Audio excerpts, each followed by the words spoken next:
Hey guys, Josh Gisberick here with another offense in a snap, taking on the St. Louis Rams game this past week. We're going to be focused in on Doug Baldwin for most of these plays. Only one will, in fact, feature Jermaine Kearse. Um, but I wanted to first, before we jump right into the article, I wanted to let guys know that I'm using GIFs this week specifically because I lost the contact that had the all 22 footage. Um, so GIFs were the best option. Thanks to Jennifer Chen for her last second, assist in this. Uh, Going forward, I will be doing the clips myself, but that means this will come from broadcast footage only and not all 22, as I personally can't afford it. Um, so, before we get started, I wanted to talk a little bit about what we saw against the Rams. In the first half, there were a lot of protection issues and miscommunications and some things that just didn't go right, that buried the Seahawks early. Not going to talk about the special team stuff, but offensively just didn't seem to be clicking, didn't seem to have things going for them. But I wanted to take a look, uh, jumping into this um, right away. I wanted to take a look at Doug Baldwin's big catch that sets up the first field goal. And I wanted to do that because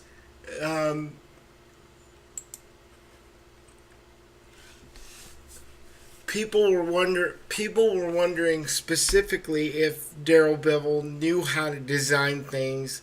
Playing man coverage last week, facing a lot of stiff competition. People didn't see a lot of man coverage beating routes, combinations, pick plays, that type of stuff. And on this first play, it's utilizing Doug Baldwin where he belongs, which is he's actually lined up outside to start the play, but he's going to work back inside. Now, if you pull up the first GIF, there's a link to allow you to manipulate the GIF because the speed may be too quick for you. If you click the link for manipulation, which is on top of the photo here, on top of the GIF, there'll be 4 buttons under the GIF from the link you open. So there'll be like a play button, a reverse button, a minus, and then a plus button. These buttons will allow you to manipulate the GIF so that you can get a better sense of what's going on. And in fact, on this GIF, I would suggest that you hit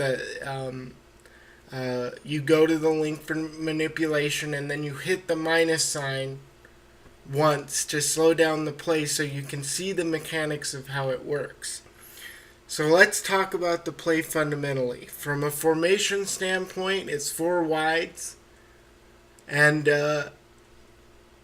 Doug Baldwin starts outside. Jermaine Kearse is in the slot. You have Norwood and Paul Richardson on the other side of the field. So the ball is snapped. Russell Wilson gets it. It's 3rd and 10. And what happens is Doug Baldwin sells an outside move for about 5 yards. Jermaine Kearse is running just a simple go route to pull coverage down the field. And then Doug Baldwin, right at about 5 yards, cuts right underneath that go route by Jermaine Kearse. Now, in order to actually have this executed that way, Baldwin can't give this away. So many guys would be so anxious to get to that cut underneath that they might cut too soon, like after 3 yards or after just 2 yards, and they'd give that route concept away much faster. So In this case, I've always liked Baldwin in the slot for the reason that he's your best route runner. He's the most disciplined, the best timing routes on the team is Doug Baldwin. There's nobody better. Curse is pretty good, but Baldwin has that quickness I like in terms of running routes. And this is just a pure demonstration because once he cuts underneath, as you can see, he gets away from the other defender very quickly before he even has a chance to fully react to what happened. And I just like the design of this play because it's clearly utilizing Doug Baldwin's best assets, which is his timing and route running. Okay, let's move on to the second GIF. You can find the link for manipulating the second one under the GIF itself. There's another link that's on top of the third GIF, and that's for the third GIF itself. I had trouble sort of formatting this. Hopefully I can get Danny Kelly to correct it, and if he does, they should actually be underneath, the links themselves should be underneath the corresponding GIF. Hopefully. So this play is a 3rd and 17 pickup by Baldwin.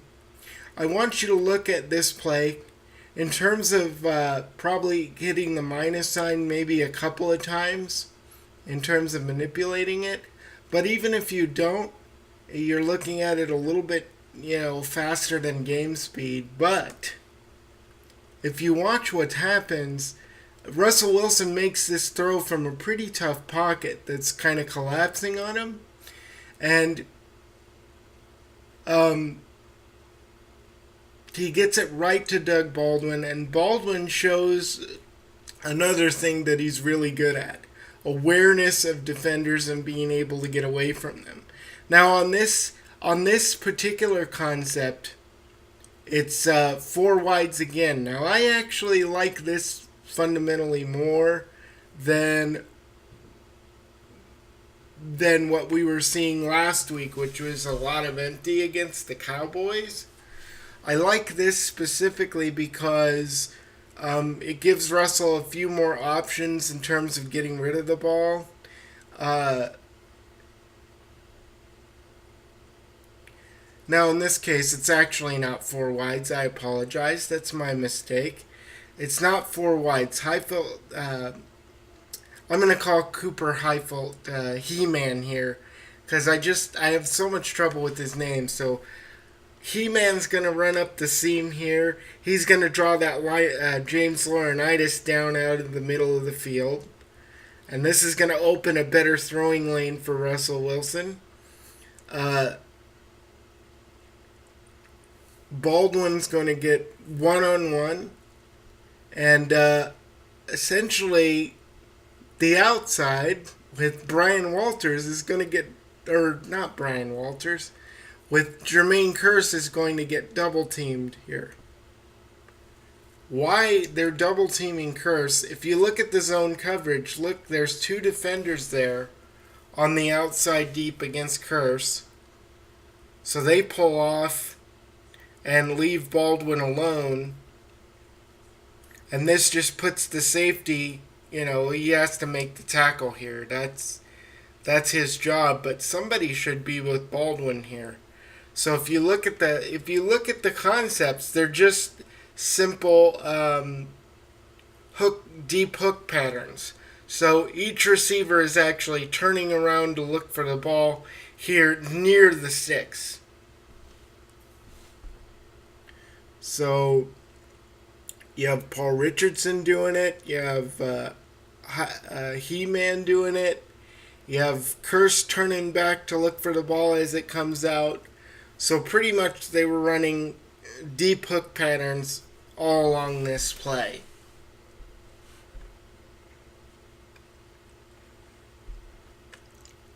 Now on the third play, this one's fun because I'm actually going to show you an element to be excited about in terms of this play. after we discuss what they did. So this is empty again. It's 4 wide receivers and He-Man in at tight end. He's going to pull the linebacker up. This is Laurinaitis, gets pulled up again.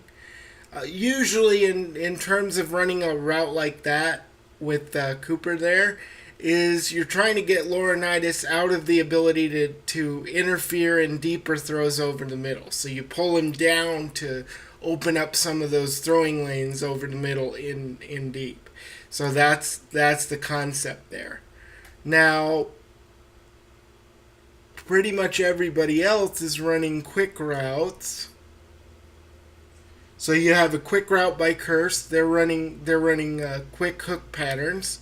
So watch Curse kind of gather his feet at the bottom of the screen, and then at the top of the screen you have, is that Marshawn Lynch? That might be Marshawn Lynch. In fact, it is. It is Marshawn Lynch at the top of the screen. So they're running quick routes. Both Baldwin and Richardson here are going to be running deeper patterns over the middle once Laurinaitis gets pulled up. Okay? Now the Rams just have one single high safety back.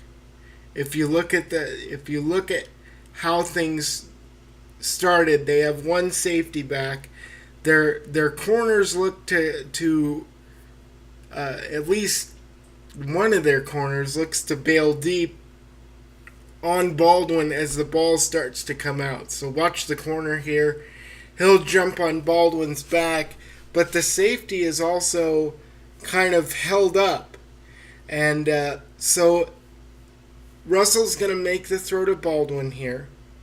And the safety's going to come in far too late to make a play. But I'm going to show you exactly why. Because when I watched this play, about 15 times, it took me about 8 times to realize why the safety was so late recognizing Baldwin, and the fact that his corner was in an unwinnable situation in terms of trying to cover this play. Watch Richardson. So Richardson's in the slot here. He's next to He-Man. So he's gonna once Laurinaitis gets drawn up, watch what Richardson does. So he's next to the 40-yard line. So focus on him. He's on the right side of the screen. So watch what he does. He gives a quick little out move. This moves the corner and then cuts back inside. This is why the safety froze at first. He doesn't see the ball come out because all he sees is, oh my gosh, I'm one-on-one with Paul Richardson. Now, the ball's already out when Richardson makes his in cut. But the safety now knows that I think he's peeking in at Richardson this whole time. So he actually comes in so late because he's cheating over to that side. Because the Rams are basically running, man-to-man coverage. At least it looks that way. Maybe man-to-man with some zone with the linebackers. But if you look at this play, this is exciting if you look at Richardson's ability to kind of sell that double move there. So watch him dip out to the numbers. That turns the corner out, and he cuts back inside. And had a deep safety not been there or gotten pulled up on some other route, like, say, Russell decides to pump fake, that's a deep throw. That's a touchdown right there. If he pump fakes and takes the safety out of the play, he has a touchdown to Paul Richardson right on this play. So let's go ahead and go to the next GIF, which is a throw to Curse. The fourth GIF I have for you, just really quickly, is a wonderful throw to Jermaine Curse.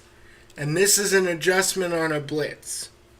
So I fundamentally believe that a hitch route was not called for Curse here. I think it's an adjustment by both Curse and Russell Wilson. Some people on the broadcast called it a slant, but if you look at how Curse stops, okay?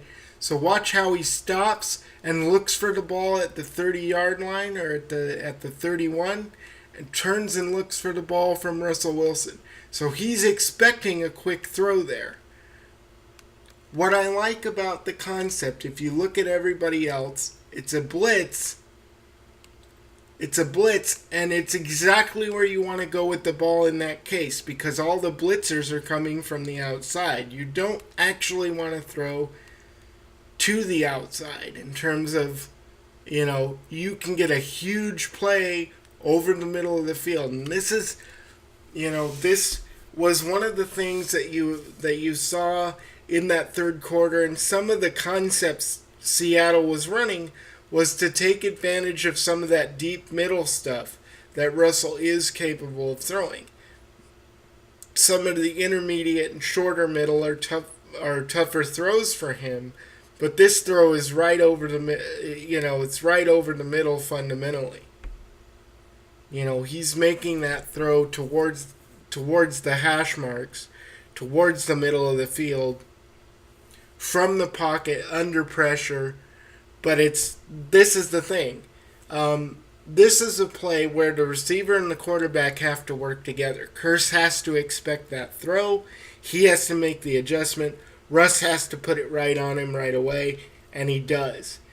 So, for me, this play is a great illustration of how quarterbacks and receivers work together to make each other better.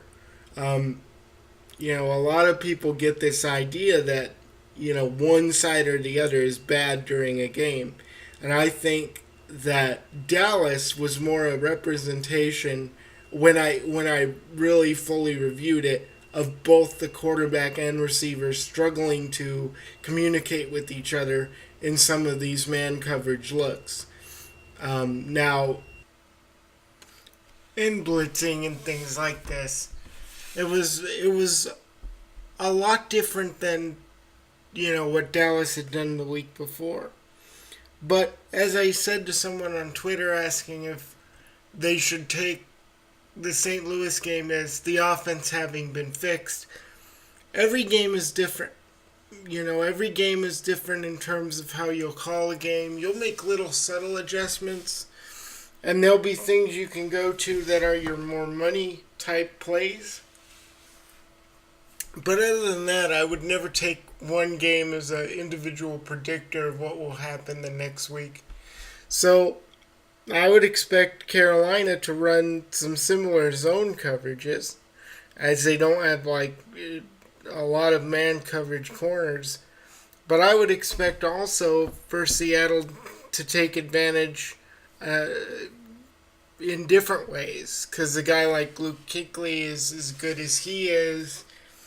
And so, in terms of the game we saw in St. Louis, I would expect, there to be some differences.